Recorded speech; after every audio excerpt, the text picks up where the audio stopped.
goalless, but really Wycombe should have the lead. They're not playing like a side who currently don't have a manager. They're looking to upkeep that performance that's seen them do so well in League One this season, of course, in the automatic promotion places at the moment. That being said, Mansfield Town have had the best chance of the game. That strike against the crossbar, the flicked-on header at the near post, which was so close, but it remains goalless. Let's check in on the leaders at St Andrews. Adam Cottier. Finding this a bit difficult. We haven't seen a single opportunity or effort at a goal so far in the match. Exeter therefore producing a really solid performance, a performance of containment at the moment, but Birmingham not able to do anything with the ball just yet. Birmingham 0, Exeter 0. And to Pride Park, Stephen Wyeth. Good start to this game. There's a bit of niggle about it, Jason. Watford still leading by a goal to nil, which is very welcome after just 2 wins in the last 9 that's seen them drop out of the playoff places. Imran Loose's first goal in 18 months, a difference between the sides. The locals, though, in Derby are getting restless, in danger of a 4th successive league defeat to go with that cup upset against Leyton Orient, and that would represent the club's worst run in 4 years. Derby 0, Watford 1. Burton Albion won it up against Crawley. Roman Burrell with a goal on 25 minutes. Hamilton back in it against Musselburgh Athletic. Stephen Hendry, not that one, with a goal on 24 minutes. To Castle Aloma, Coventry, Bristol City. Match being played at a frenetic pace, Jason. Coventry definitely the better of the two sides. The best chance of the game, Coventry overloading the left. Jada Silva put the ball in. The other wing-back, Van Eywick, fired it wide. They've had 3 chances in the last 3 minutes, but at the moment, 25 minutes gone, it's still 0-0. Thank you, Casa. To the Hawthorns, John Bennett. You wouldn't think that Stoke City was 17th looking at this performance. West Brom 0, Stoke City 1. They have been very impressive. It's the Mark Robbins effect. Since that goal from close range from Nathan Lowe, they've been in control of the game, really. West Brom struggling to create chances, although before the goal, Tom Fellows did have a deflected shot just wide. West Brom 0, Stoke City 1. Corner at the G-Tech in the Premier League, Andy Stevenson. About to be delivered by Trent Alexander-Arnold on the far side. It's the outswinger with his right boot looking for Van Dijk, but it's Johan Wissa who does his bit defensively, and Brentford are now on the attack, and Bumo again is bursting through if Norgard can see him. The ball goes loose though, and Gravenberch, who stayed back for Liverpool, comes away with the ball. But I've seen Arne Slot just calling over to Virgil van Dijk and saying, you've got to come over to this side of the pitch and help out Tsimikas, because although I said he's got him on toast, it's not necessarily Tsimikas' fault, really. He's being left pretty open, and he needs a bit more support from either Van Dijk or one of the midfielders ahead of him. It's Brentford 0, Liverpool 0. Yeah, and after that corner from Trent, Leon, Brentford had a really good chance to counter. When you get those chances, put Liverpool under pressure, you have to execute it. Yeah, of course. I mean, Andy Stevenson called it right. Brian Mbeumo is a big outlet for Brentford. He's looking sharp, he's showing great speed, and he's getting into that area where Tsimikas is operating quite regularly. So, you know, for Brentford, it's how often can we get them the ball, how quick, how fast can we get the ball over to him. And for Liverpool, you'd start to say they have to figure out a way of helping him out. But Robertson being rested today, I think there's a little bit of weakness. It's maybe the Achilles heel for Liverpool. And then Mbeumo is at left back. He can really exploit it, but he's had the overlap 2 or 3 times and he hasn't actually used it.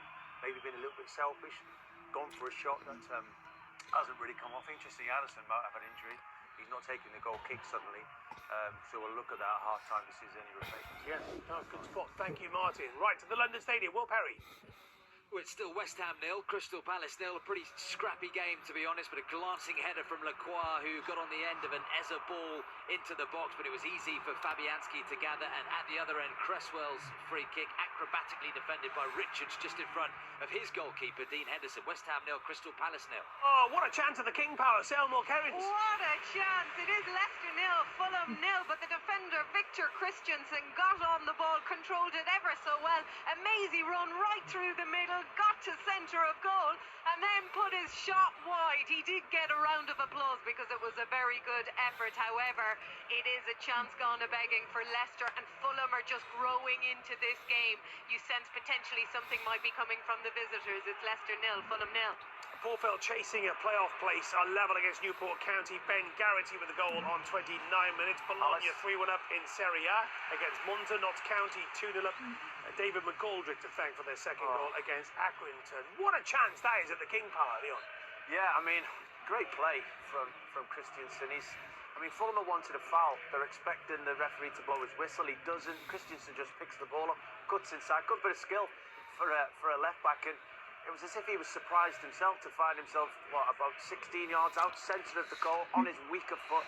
I think he needed another step. I think he just needed that little bit of composure at the last moment. He's not far away, though. He's very good. And he just it's a burst of pace, isn't it? Just on the left-hand side of the box, and he comes inside, just gets away from him slightly. Maybe we could have put another step in. You know, like I call them adjusters. Just adjust to the ball a little bit, and then plant his foot. He did. He almost surprised himself. Stretching, didn't he? Yeah, stretching. Got away from him. He just needs to. That's where you need to calm down. The top players in that position. I didn't score many goals. What? I didn't score many goals. Who's listening to you talking about in that position? I have seen a couple of decent efforts, though. Efforts, not goals. But Leon, what do you do in that position? Just put a bit of bend on it. Wait for Martin to go to the ground. A bit of whippage. Bit of whippage. Right then, Aaron Paul, bring some common sense to proceedings. I'll try. I can't guarantee it, but I'll definitely try. Let's go to the Championship, and I want to just pick up on this current scoreline at Pride Park, Derby County. I mean, I just don't know where to start with Derby. Really struggling. Could be facing 4 defeats on the bounce. Watford goal up. Tom Cleverley's side of being inconsistent. There's been talks about his futures on social media, which the fans have gone absolutely apoplectic about.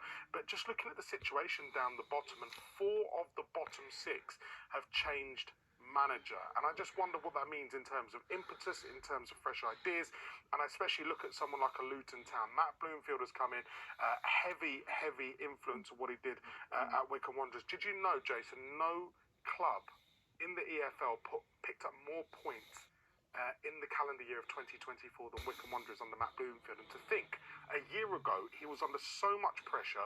The former owner, Rob Couhig, came in to the dressing room one day and said to the players, you can do what you want. He is not getting sacked. And how right was Rob Couhig? Let's take a look at the situation down the bottom end of League One as well. Burton Albion, a goal up. Roman Burrell has put them one up on Crawley in what is a massive 6-pointer. Gary Bowyer hunting desperately for his first win in charge of the Brewers, who have had an absolutely miserable season since being taken over by the Nordic Football Group. Another team having a bit of a miserable season, Cambridge United, new goalkeeper in between sticks today. And they are a goal up. Josh Stokes has put them one up away at Bolton Wanderers. Where else should we take you? Let's take you into League Two and just look at the lay of the land. Not much in the way of goals, not much in the way of storylines, but as ever, the top is, it's a bit of a mess, isn't it? Notts County 2-0 up. Didsy McGoldrick banging in their second, and they sit third as things stand. But no doubt, Jason, they'll probably end up 12th or wherever else they want to go. Thank you, Aaron. Let's go to Walsall MK Dons. Nikesh Ragani. Where the League Two leaders have responded to going a goal down. They've equalised here. It wasn't a thing of beauty. It was a corner from the right-hand side into the centre of the box. An almighty scramble in the 6-yard area. And I think Taylor Allen is claiming that he was the last one to get a touch on it. It was bundled into the back of the net. The Walsall fans don't care. It's Walsall 1, MK Dons 1. We need to go back to the Championship and find out what's happening at Fratton Park. Betty Glover. Hi Jason, play was delayed because of a fan medical emergency. The supporter has been taken into an ambulance, so we're expecting play to get underway soon. The players are out warming up again, so I will let you know when it gets underway. It should be a matter of minutes. Thank you so much. Right, let's head to Bramall Lane. That's Premji.